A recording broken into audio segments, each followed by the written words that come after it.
El contenido del siguiente programa es responsabilidad de sus realizadores. Aquí comienza Calentando la Palabra en la UPN. El debate y la opinión sobre temas de coyuntura desde los micrófonos de la Pedagógica Radio. Bienvenidos.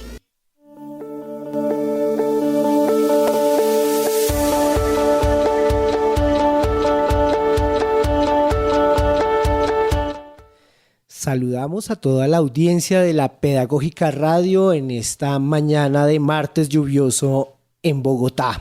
Hoy nuevamente nos encontramos en sintonía con los 100 años de Orlando Falsborda y quiero saludar al equipo de trabajo que me acompaña todos los días acá en la Pedagógica Radio.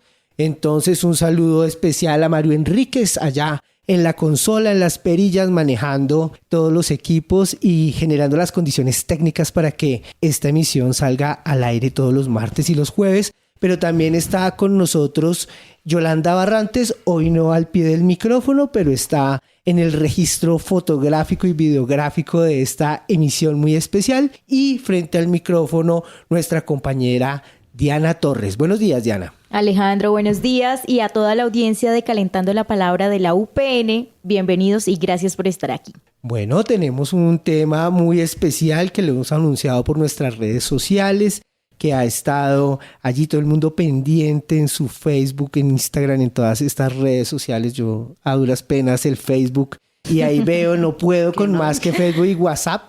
Pero yo sé que todos ustedes que están ahí conectados permanentemente con la Pedagógica Radio conocen de primera mano la información de qué programas tenemos porque están todos allí.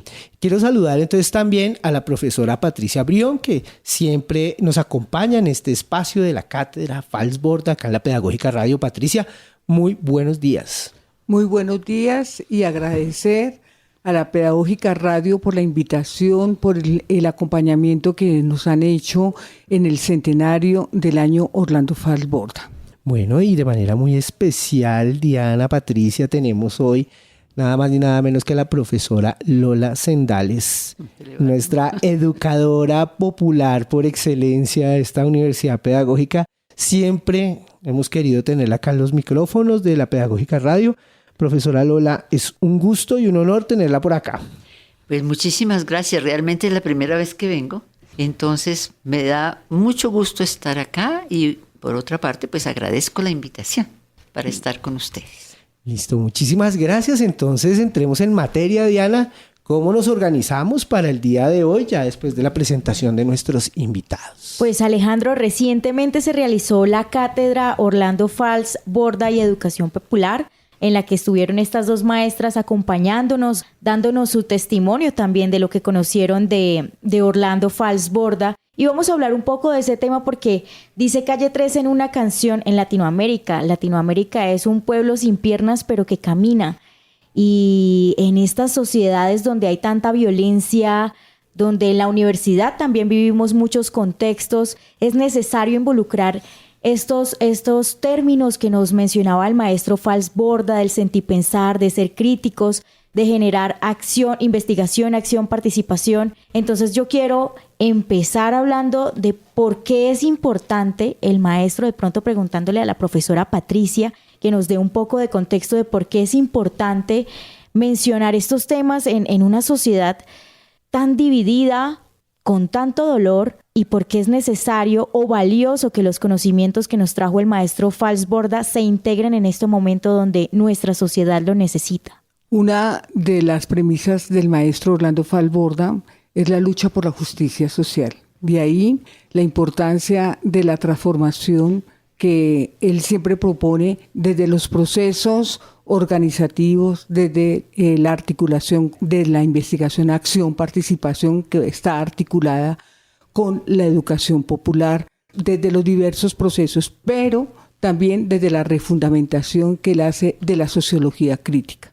Una sociología que tenga interés para los sectores excluidos y por los sectores excluidos. Entonces, de ahí el aporte de Orlando Falsborda, no solamente de la sociología, ¿no?, sino para las ciencias sociales.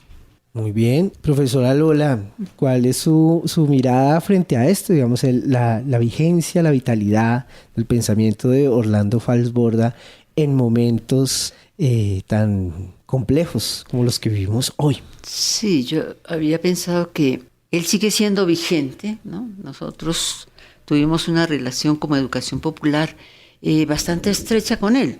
Quizá me remito a momentos en los cuales nosotros necesitábamos también de su aporte para clarificar algunas cosas, ¿no? Y eso que nos dijo en esa época, a lo cual me referiré enseguida, sigue siendo importante para los educadores populares, como para todos los que trabajamos en el campo de lo social.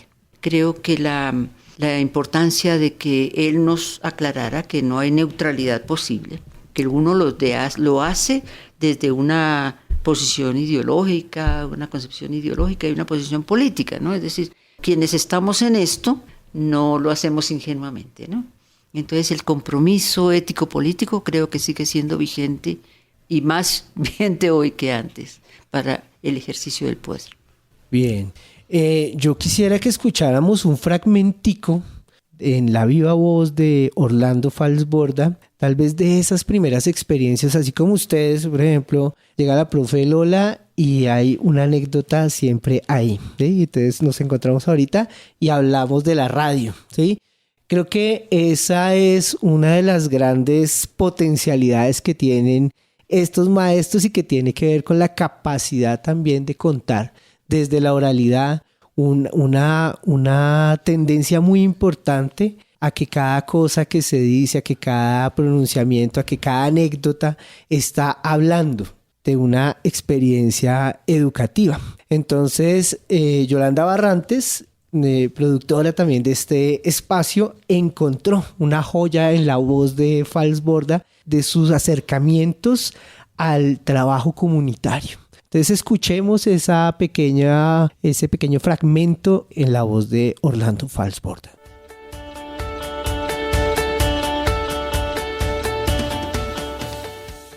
Pero después de que terminé el bachelor, el primer grado, en literatura inglesa, me vine para Bogotá, después de la aventura en Barranquilla. Decidí presentarme como científico social, porque descubrí que era la única manera de salir adelante de la rutina en que había venido como maestro o como miembro de ese centro juvenil. Entonces me presenté al ministro de Educación, Fabio Lozano Torrijos. Tenía la puerta abierta y me le metí de la oficina.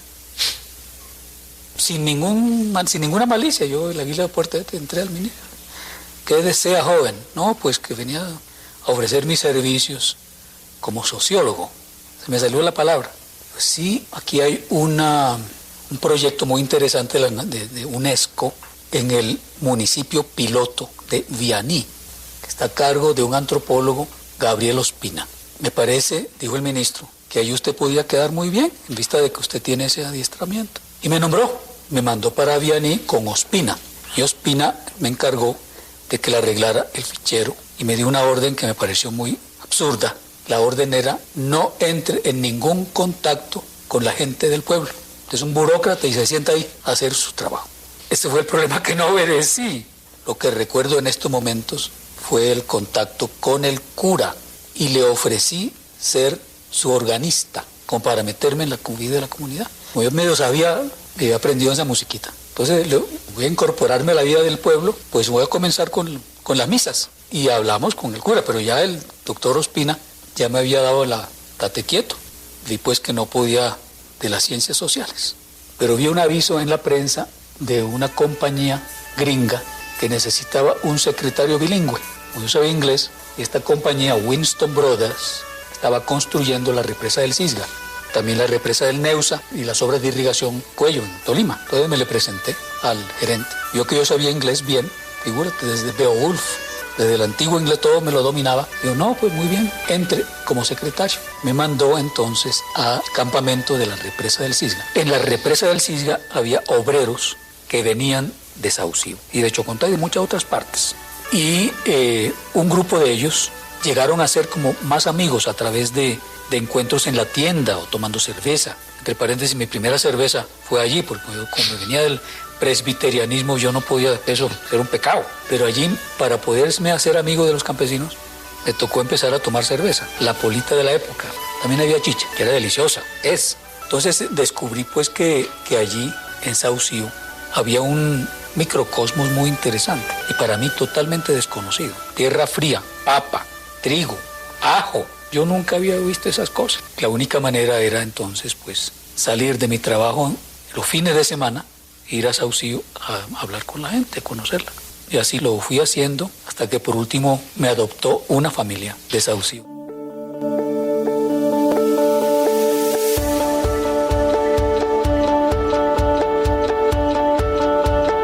Continuamos aquí en Calentando la Palabra hablando sobre la educación popular y Orlando Fals Borda. Escuchábamos un audio a su propia voz donde nos hacía referencia a lo importante que es adoptar las tradiciones y los modos de vivir de las comunidades para también integrarnos con ellas, ¿no? Y a veces nos pasa a nosotros cuando vamos a convivir, cuando vamos a hacer un estudio en una sociedad que pretendemos en un primer acercamiento entender cómo funciona una sociedad, y nos contaba Orlando justo que hay que sumarse a sus modos de vivir para poder entenderlos.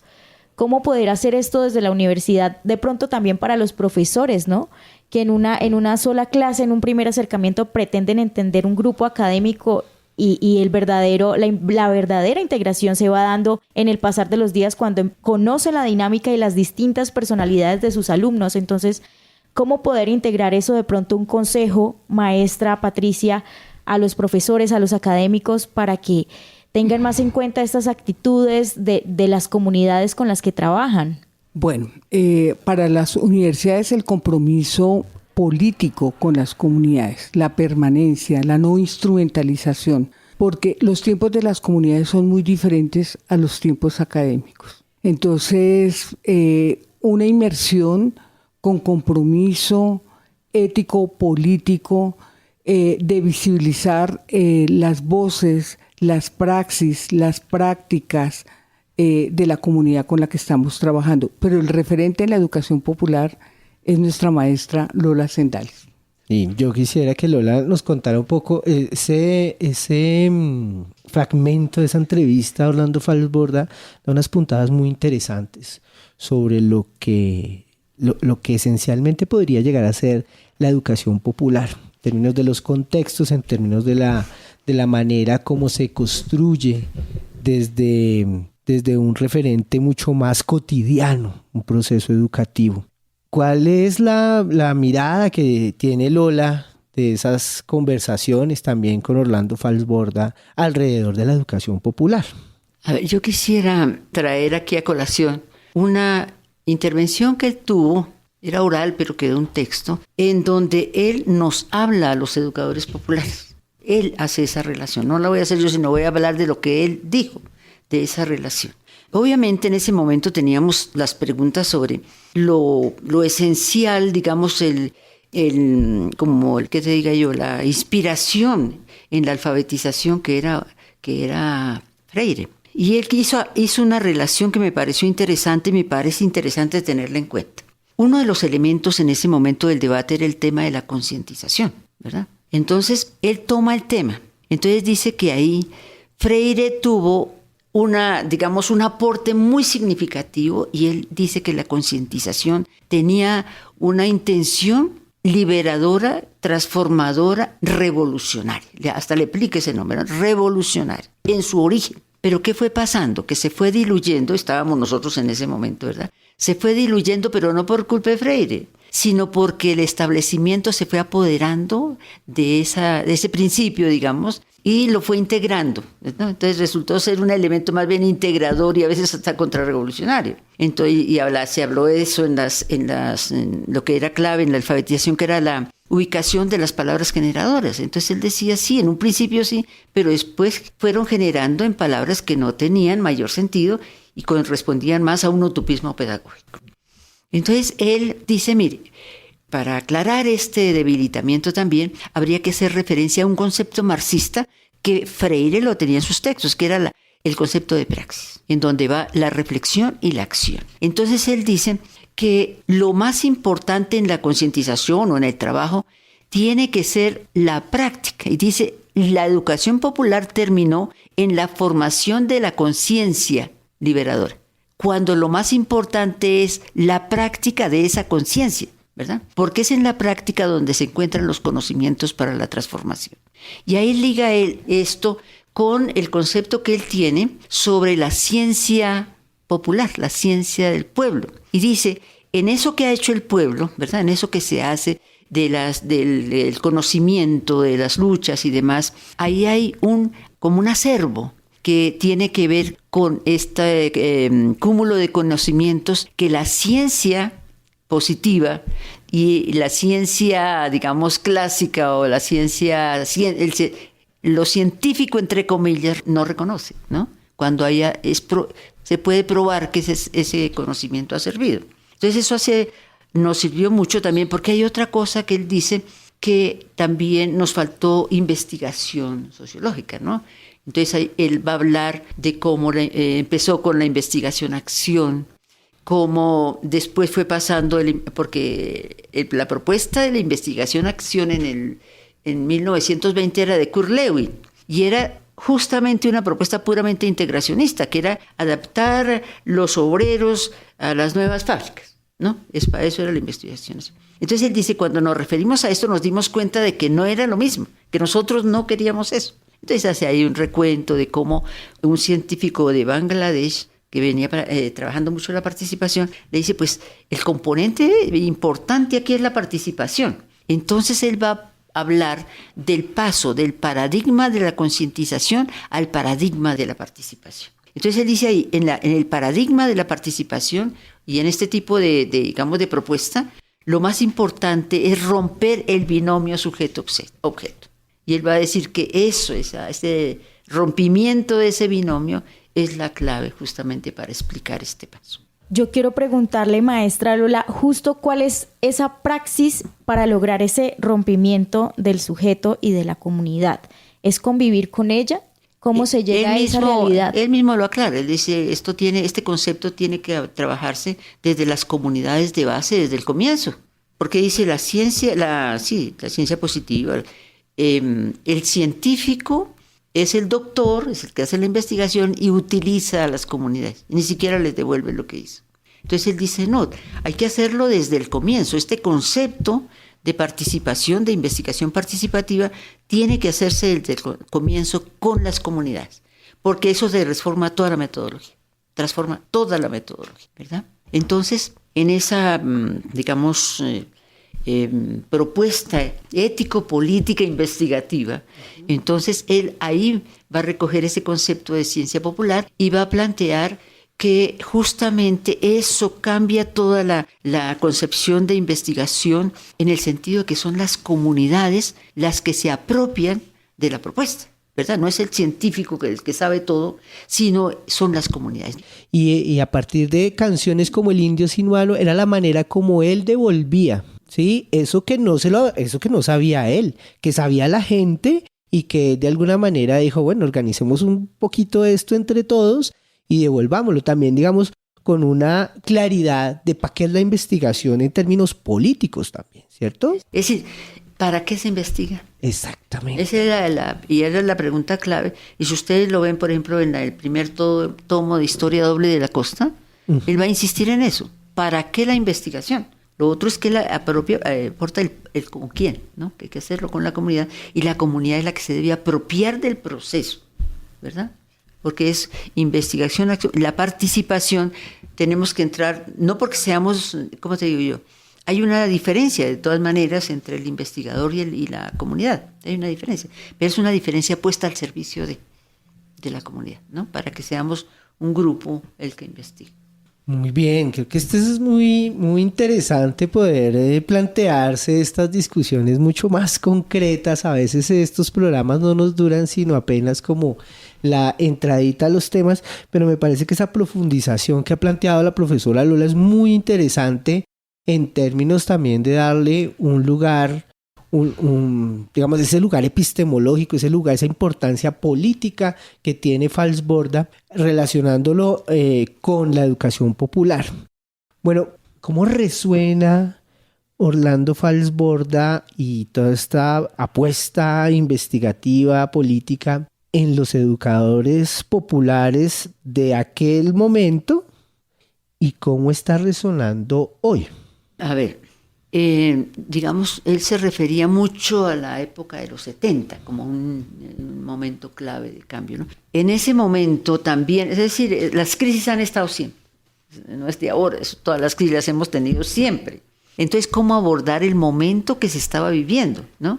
Y en eso, pues él tenía su análisis político, que nos permitía ir más allá de lo que en términos de educación popular podríamos tener. Era el aporte de un sociólogo, de un científico social, ¿no? Que nos daba eso. Nosotros éramos educadores y, por ejemplo, en el caso de la alfabetización en ese momento se trabajaba mucho con el voluntariado. Eran jóvenes especialmente entusiastas. A todos nos parecía que la revolución estaba en la esquina, entonces entregábamos la vida en eso. Pero entonces también a veces nos faltó formación, entonces nos parecía que ir a talleres era la maravilla, pero el estudio riguroso nos iba faltando, ¿no?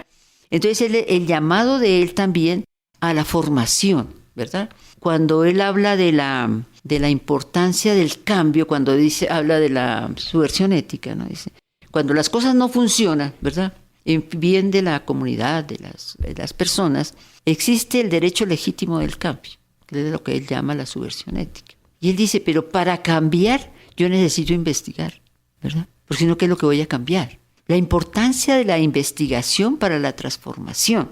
Por eso ahí él ubica en esto la investigación, acción participativa. Y además dice, no solo los elementos de investigación, sino de utopía, hacia dónde orientar los cambios. Entonces yo creo que él siempre fue un llamado a la importancia de la formación sólida del educador, en donde entra en relación directa con lo que dice Freire. Dice Freire que para el educador la investigación no es un añadido, es un elemento constitutivo de la actividad educativa. Y ahí Orlando pues nos daba ese aporte, ¿no? De su propuesta de investigación acción participativa, que él después en uno de los congresos va a decir, aclarando lo de investigación acción que habían tomado de Carl Lewin, pero que ya era muy crítico a eso, dice que con el tiempo eso de investigación acción participativa ya no requeriría de la acción, ¿verdad? Porque eso fue para replicar a Kurt Lewin. Y que quedaría, él propone que quede como investigación participativa. Dentro de ese, digamos, ese cuadro amplio que hay de modalidades de investigación y aún de modalidades de investigación participativa, pero que ahí debería ubicarse ya, que se le podría quitar la palabra acción. Ahora, quiero decir que una cosa es hablar de esto, pero meterse en este cuento de que coincidiera investigación, acción y participación, eso es un camello, porque muchos trabajos terminaron siendo acciones participativas, si se quiere, pero sin investigación, que era muy difícil, muy difícil. Nosotros nos metimos en eso y costaba, en el Chocó estuve yo 2 años, ¿no? En eso, con comunidades eminentemente orales, ¿verdad? Sí. Donde conciliar esas 3 cosas.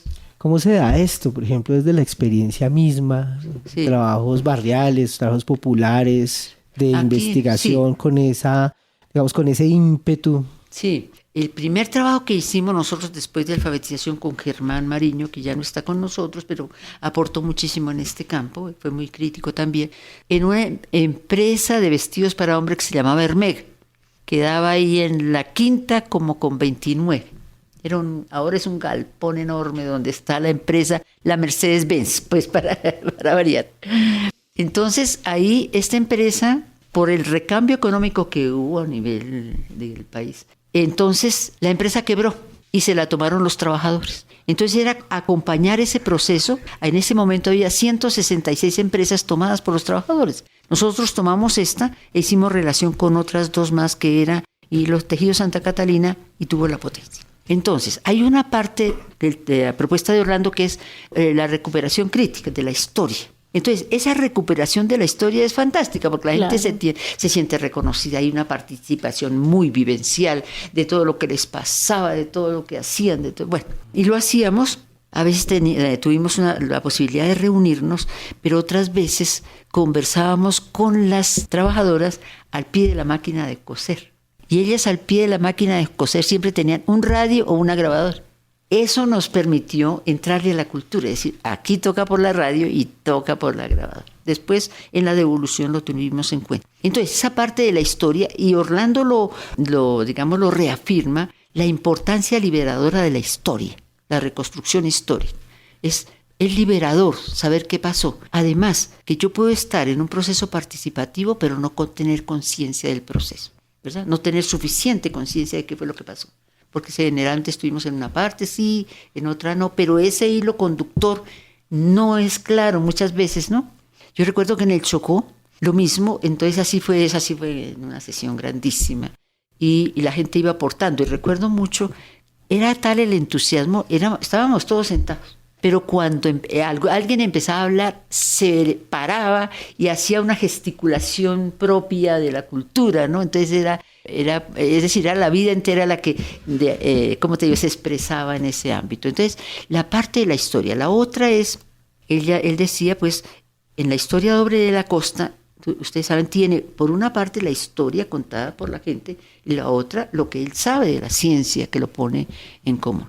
Entonces, esa relación del saber propio y la relación del saber científico o académico, ¿no? Que hay que entrar también a trabajarlo. En educación popular lo trabajamos mediante el diálogo de saber, que Orlando también lo valora muchísimo. Él habla en algún momento del diálogo. Era una pregunta que yo le hice, ¿ustedes cómo trabajan la parte pedagógica de la investigación participativa? Él en ese momento no me contestó mucho, pero después lo encontré en un texto donde dice que el diálogo es la clave. Entonces sí, una cuestión, por ejemplo, es que cuando uno se mete en esto, eso se le devuelve a uno en una exigencia. En el Chocó, por ejemplo, en el otro también, pero aquí era más evidente, porque era una comunidad eminentemente oral, y investigación con una comunidad eminentemente oral. Entonces me exigió a mí ir a la lingüística y estudiar qué era la oralidad, los alcances y límites de la oralidad. Y romperlos a usted misma. Claro, pues eso me tocó ir a estudiar, ¿verdad? Claro. Estando en eso. Bueno, muy interesante estas anécdotas que tienen que ver justamente con el trabajo, ¿no? Con el trabajo de campo, con estar allí, porque a veces cuando uno habla con los investigadores pareciera que eso estuviera en abstracto, ¿no? Como que las metodologías, las técnicas se ponen en abstracto. Pero reconocerse también desde el lugar de quien está vinculado a los procesos investigativos, que está en el territorio y que tiene que asumir además la responsabilidad de hacer investigación, acción participativa, ¿cierto? Ahora, las universidades, yo trabajo, le decía en el programa anterior a Alfonso y a Patricia, yo trabajo en una universidad donde la palabra mágica para que uno le aprueben proyectos de investigación es IAP. ¿Sí? Pero vaya usted y mire cuántos de esos ejercicios de investigación realmente están vinculados con eso, ¿cierto? Y realmente se convierten en eso. Es imposible hacer investigación y acción participativa desde la universidad. Yo tengo algo por contar, y es que en mi trabajo de grado para graduarme como comunicadora social y periodista, yo intenté hacer una investigación, acción, participación. Claro, uno desde el desconocimiento o desde las primeras miradas cree que se puede, pero al finalizar el proyecto y viendo todo, lo que yo intenté fue con un colegio generar prácticas, porque ellos mismos querían recuperar la cuenca del río Pamplonita en Cúcuta. Pero finalmente, al graduarme, me di cuenta que tampoco se generaron estrategias para que ese proyecto fuera sostenible a largo plazo. Es decir, si nosotros nos íbamos, la comunidad finalmente no había quedado completamente empoderada para ellos desarrollar ese trabajo. Entonces es muy difícil cómo llevarlo a la realidad, maestra Lola. De pronto, ¿qué podríamos integrar para hacerlo? Yo he estado vinculada a la universidad, ¿verdad? Si acaso me dicen que cómo es eso, pero los trabajos que yo he hecho, los he hecho por fuera, porque son con las dinámicas de las comunidades, de las organizaciones, son distintas a las dinámicas académicas. Aquí hay es un ritual, ¿verdad? De que en 2 meses tiene que tener el marco teórico y luego tiene que tener... Y con tiempos. Pues claro, los tiempos, no, ¿qué tal? No, es imposible. Si acaso le piden a uno que le diga, o buscan qué es eso de investigación, acción participativa, pero hacerla, porque es que eso va ligado a los procesos organizativos. No es que yo vaya a llegar a una parte a hacer una investigación, acción participativa.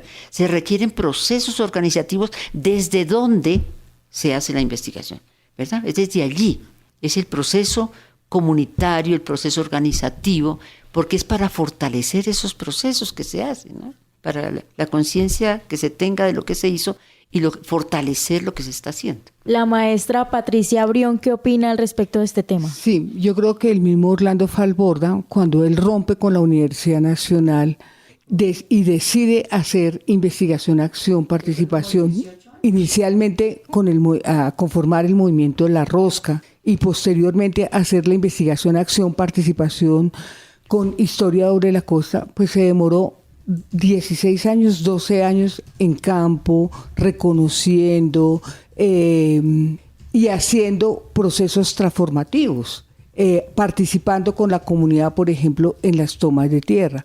Entonces, la investigación, acción, participación exige un compromiso a largo aliento y el horizonte político.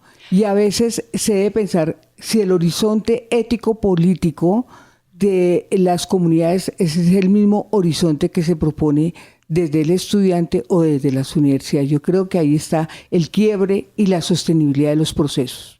Además, perdón, el mismo Orlando decía, o era Molano, que la implicación política que tiene la investigación, acción participativa, implica correr riesgos, sobre todo en algunos momentos y en algunos espacios. Es decir, no es una cosa ingenua. Hay que saber que el compromiso político con estos sectores puede ser a veces un poco peligroso. Bueno, yo quisiera que profundizáramos un poco más en esta discusión, por ejemplo, de la relación universidad, investigación, acción participativa o compromiso del intelectual, a propósito también de la manera como ustedes hoy están viendo la educación popular en lógica también de todos los retos que se asumen hoy, ¿cierto? Digamos, estamos al orden de las disposiciones tecnológicas, de estas modalidades de la educación a distancia, otra manera de entender los procesos educativos, por lo menos los formales, pero que también en lógica de las organizaciones sociales y del movimiento social, pensar los procesos educativos hoy pues termina siendo todo un reto justamente en lógica del momento histórico que nos toca.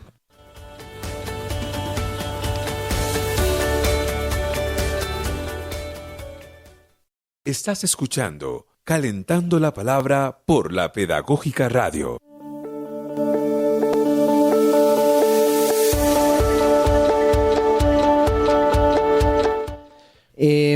Tenemos un último segmento de este Calentando la Palabra del día de hoy para que hablemos, pues primero de estos elementos que tienen que ver también con los aportes culturales, simbólicos y particularmente el de la radio, ¿cierto? También pensando en esas trayectorias de la profesora Lola Sendales, en esas lides, en esa discusión y esos aportes, ¿no? Porque creo que si hay alguien que se ha pensado justamente desde lo pedagógico, la manera como se van vinculando todos estos elementos de lo cultural, es la profe Lola. La educación popular pues nos exige justamente eso, pensarlo desde allí. Entonces, ¿cómo lo ve, profe? En ese sentido, digamos, como esos ejercicios de lo cultural, pero particularmente en términos de la radio. Sí, antes quisiera redondear lo de la relación entre educación popular y la investigación acción participativa. Y es que en la educación popular, por justamente el aporte de Orlando, surgieron de ahí dos modalidades investigativas que hoy han venido posicionándose, que son la sistematización de experiencias y la recuperación colectiva de la historia. Entonces creo que ahí ha habido, por lo menos para nosotros los colombianos, que estuvimos al lado de Orlando por muchas razones y motivos, es la fuente. En parte, no digo yo que sea la fuente única, pero sí la influencia que hay en la investigación acción participativa en dos vertientes, digamos, que tenemos hoy en la educación popular, que son la sistematización de experiencias y la recuperación colectiva de la historia. Ahora sí voy a hablar de la radio, ya que pregunta que tú me haces. Quizá lo planteo como a partir de una experiencia. Yo participé en la cruzada de alfabetización en Nicaragua. Y en un momento dado, la persona que estaba frente a la radio se tuvo que ir. Y Fernando Cardenal, que era el coordinador, me dice: Lola, ¿por qué no me ayudas en la coordinación del programa? Pues el programa se llamaba Puño en Alto. Yo le dije: Fernando, yo de radio no sé nada, a duras penas lo oigo, ¿no? Yo no tengo absolutamente ni idea. ¿En qué año fue esto? 80. Entonces, pues la radio era como la tecnología para ese momento, ¿no? Para la socialización de los proyectos de la revolución. Entonces, no se tenía lo de hoy, pero en ese momento era la radio.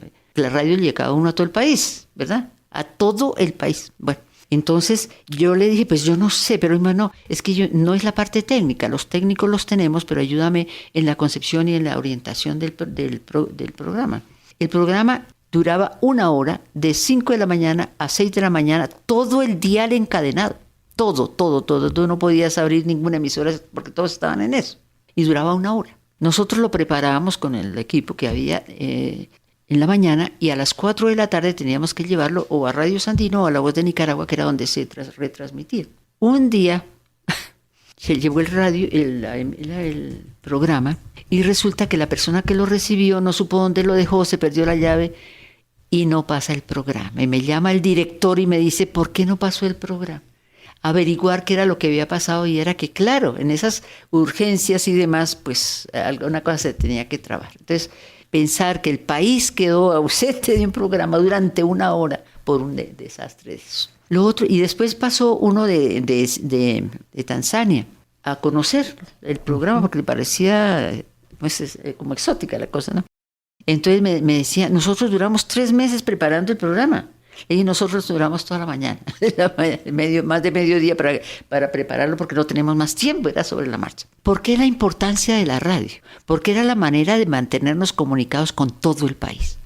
Todos los alfabetizadores, 60,000, y en total eran 110 con los de esto, estaban oyendo la radio, porque estaba el análisis político del momento, luego la orientación pedagógica y todas estas cuestiones parroquiales que los padres de los alfabetizadores que están en la vereda de Quilalí van el lunes por la tarde, esas cosas así, que las cartillas llegan no sé cuánto. Entonces era digamos la manera de conectar la tarea clave de la revolución hasta el último rincón del país, ¿verdad? Porque vienen los muchachos que estaban en el campo, como los papás y las familias pues querían saber qué era lo que estaba pasando. Entonces sí, lo que quiero hablar es de la trascendencia que en ese momento tuvo la radio.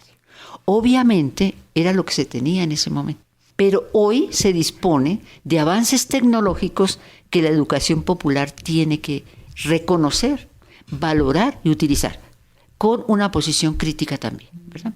Los aparatos no nos reemplazan en muchas cosas, ¿no?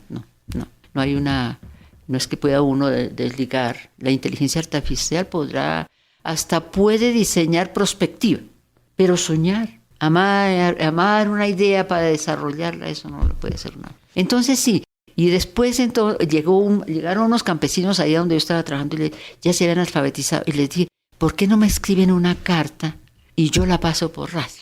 Pero ellos estaban ahí, no estaban desde la vereda, pero entonces dijeron que la mandaban de la vereda tal y tal.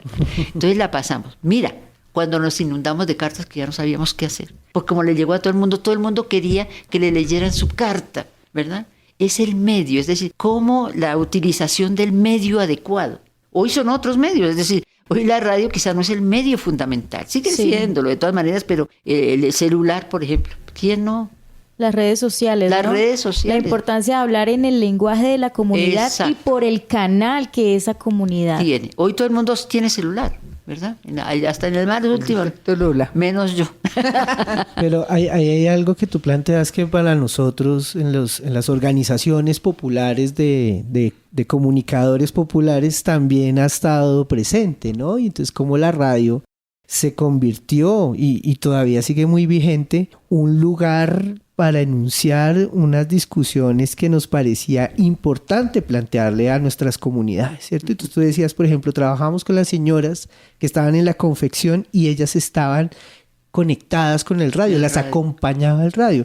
nosotros pensábamos en eso. Por ejemplo, los compañeros de Suba al Aire, cuando arrancaron su proceso de radio comunitaria, ellos grababan en un cassette programas, claro, y se los daban al señor del bus que salía del paradero de Suba y decía, póngase esto, ahí va musiquita, pero también van unas capsulitas y unos mensajes, y la gente que bajaba a los centros de producción de la ciudad se iba escuchando Suba al Aire, claro, porque no tenían dial, y eran los mensajes que ellos creían había que posicionar en sus comunidades, claro, ¿cierto? Esas eran unas experiencias bellísimas de vinculación. Pero hay otra cosa que tú dices, y que recogiendo otra vez a Fals Borda, tiene que ver con la participación. La radio tiene que ser una radio participativa, sí, tiene que lograr, y creo que es el vínculo también que hoy tenemos muchas redes, muchas maneras de supuestamente comunicarnos, pero donde la gente no interactúa. Incluso en las aulas virtuales, que se arman foros para que los estudiantes supuestamente participen, pues no. Cada estudiante pone su texto, lo que va ahí, pero no se fija en qué puso el otro y no genera una discusión, claro, con ese texto del otro, con ese aporte del otro. Y eso creo que hay que pensarlo también en términos de lo educativo. Hay una cosa importante, y es que hoy pues llega la información por las radios y por lo que sea, pero no hay elementos de contraste. Entonces la gente se queda con la versión que le dio la radio o el político tal cual, y como no hay contraste, la gente no puede salir de allí, ¿verdad? Entonces yo creo que utilizar estos medios para elementos de contrastar otras informaciones que llegan por otras vías y que la gente piensa que esa es la verdad. Claro.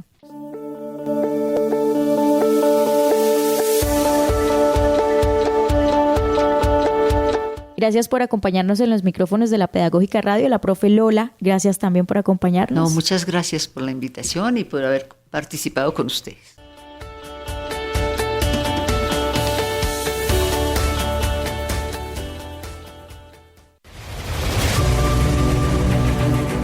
Universidad Pedagógica Nacional. 70 años siendo la educadora de educadores.